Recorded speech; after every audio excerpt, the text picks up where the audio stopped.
અમરેલીના સામાજિક કાર્યકર નાથાલાલ સુખડિયા દ્વારા પૂર્વ સાંસદ નારાયણ કાછડિયા સામે 4 મુદ્દાની તંત્ર પાસે માંગણી સાથે અર્ધનગ્ન હાલતમાં કલેક્ટર કચેરીમાં બેસી વિરોધ પ્રદર્શન કર્યું હતું।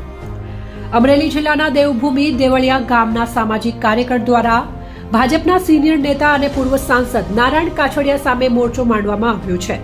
પૂર્વ સાંસદ નારાયણ કાછડિયા સામે અલગ અલગ 4 જેટલી માંગણીઓ સાથે લેખિત રજૂઆતો કરવામાં આવી હતી। નાથાલાલ સુખડિયા દ્વારા તંત્રને લેખિત 7 દિવસ પહેલા અરજી આપવામાં આવી હતી। તેમની માંગ સ્વીકારવામાં નહીં આવે તો કલેક્ટર કચેરીમાં અર્ધનગ્ન હાલતમાં બેસી વિરોધ પ્રદર્શન કરવામાં આવશે। ત્યારે આજે તેઓની માંગ સ્વીકારવામાં ન આવતા આજે નાથાલાલ સુખડિયા કલેક્ટર કચેરીમાં અર્ધનગ્ન હાલતમાં આવી બેસીને વિરોધ પ્રદર્શન કર્યું હતું। આ પ્રદર્શનને લઈને પોલીસ પણ દોડી આવી હતી અને બંદોબસ્ત ગોઠવાયો હતો। જો કે આ પ્રદર્શન બાદ કલેક્ટર કચેરી દ્વારા તપાસ કરવા માટે લેખિત આદેશ કરતા હાલ પૂરતું આંદોલન મોકૂફ રાખવામાં આવ્યું છે। આગામી દિવસોમાં વધુ કાર્યવાહી નહીં કરવામાં આવે તો ફરીવાર નાથાલાલ સુખડિયા માલધારીઓ સાથે આંદોલન કરવાની ચીમકી ઉચ્ચારી હતી।